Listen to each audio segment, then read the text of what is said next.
So look, Texas scores 6 points in the first half on 2 field goals. The game, honestly, really didn't even start until about 5 minutes left in the third quarter. This thing was like 6-3 until 5 minutes left in the third quarter.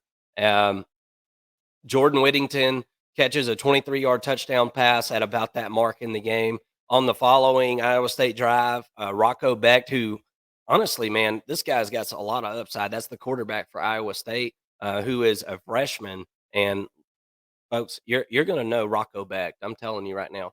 He throws a 14-yard touchdown to Eli Sanders, and then the PAT gets blocked, and Texas returns it all the way back for a safety.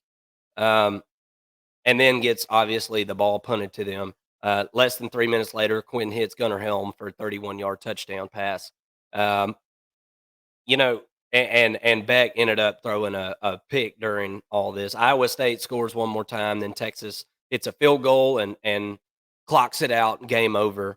Quinn Ewers, 23 of 33, 281 yards, 2 touchdowns. CJ Baxter had 117 yards rushing. Xavier Worthy, 4 receptions, 77 yards. The offense, I felt like pretty much did their thing as far as yardage goes, but could not get points on the board. Was struggling to get into the end zone. And only 3.6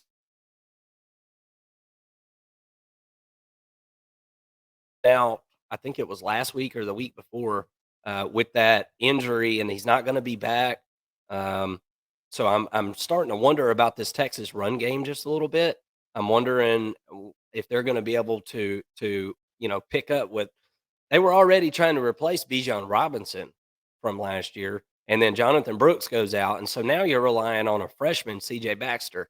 Now, personally, I do believe that freshmen can step in and play running back in college football and sometimes do really well, but I don't know, man. I'm starting to wonder about this Texas run game a little bit. The offensive line didn't look great in pass protection either.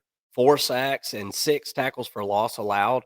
Um, Quinn Ewers, they said in the broadcast that after last week his shoulder was really sore. It's an injury that is about pain tolerance, and basically it's mind over matter. If you don't mind, it don't matter. Well, it does matter because it hurts, obviously. His throwing motion is really, really short right now, super flicky. Like I feel like he's not winding up and uncorking the ball like we know that Ewers can. And it's possibly, I think, affecting his downfield passing. Short stuff, he looked good. He looked fine. And hey, he had his yards. He did his part. But the run game didn't look great. Offensive line, if you want to keep Quentin Ewers healthy, this was not an exhibit of how to do that. You can't be letting this guy get hit. He's not taking off and running right now, obviously. Texas had 7 penalties. I thought it was kind of sloppy in that regard. And look, this secondary is kind of suspect. This isn't an Iowa State team that's known for dropping back and uncorking the ball down the field. So I'm seeing some chinks in the armor that we've continued to see a few weeks now with Texas. Are they going to be able to withstand the rest of the schedule and the Big 12 championship without absorbing a loss? What did you think about the Texas Iowa State game? But yeah, so in this game, I mean, I think Texas showed some vulnerability. You mentioned on the back end, when you're letting Rocco Becht go for 323 yards, and averaging over 10 yards per attempt. I mean, that's not great for a Texas defense that has really been the unit that has kind of led this team in a lot of ways, and that's not what you want to see. And Texas, as good as their defense is, they're led by their defensive line. So the fact that Iowa State, and I didn't watch this game from start to finish, I'll be honest, but the fact that Iowa State was able to have that much success passing the football tells me that they weren't getting to the quarterback, right? That's what Texas wants to do. They want to rush the quarterback, disrupt him, and create turnovers that way, and just affect the quarterback and cause him to make some errant throws. Right. Um, it doesn't look like they did that just based on what I'm seeing.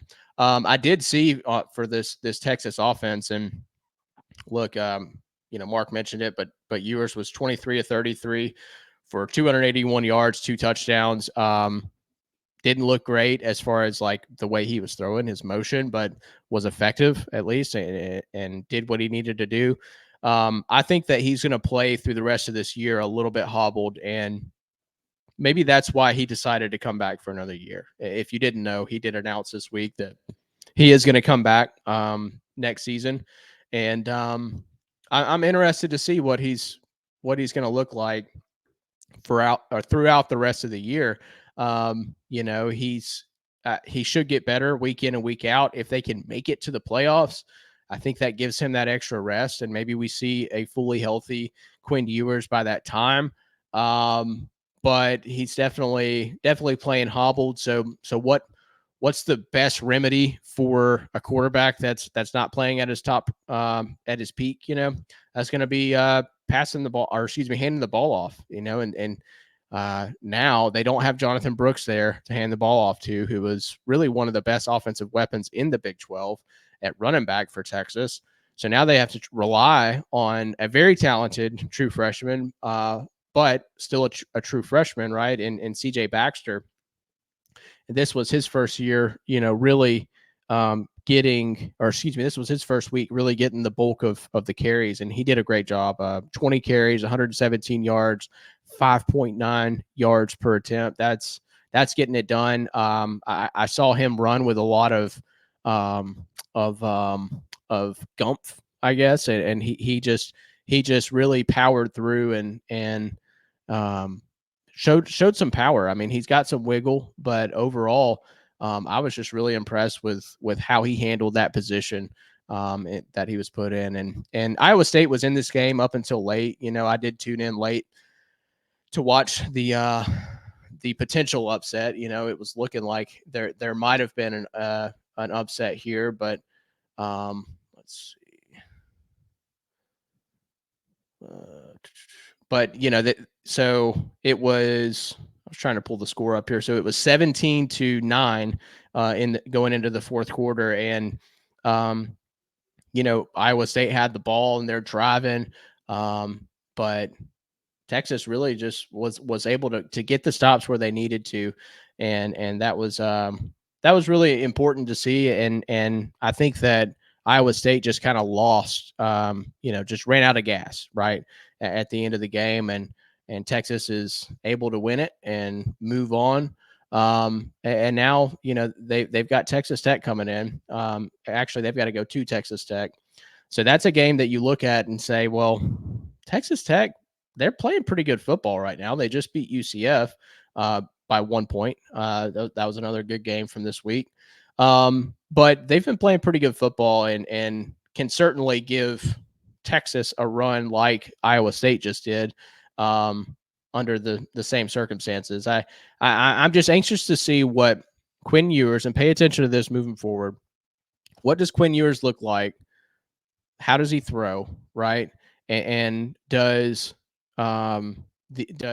missing Jonathan Brooks affect the Texas team moving forward, or do we continue to see CJ Baxter step up and make the plays that he did in this game? I think that's really important for Texas moving forward. And Mark, I was just wrapping up the Texas reaction there, but if you got anything else you want to add to that game, go ahead, or I'm ready to move on if you are. Well, I don't know what everybody heard. Hopefully everything's going to be better now. I did some resetting and stuff in there, and I'm thinking we're going to be all right now. But Texas run game, I think, is missing Jonathan Brooks. Secondary is not looking that great. I think it's been a suspect secondary throughout the year, pretty good bit, honestly.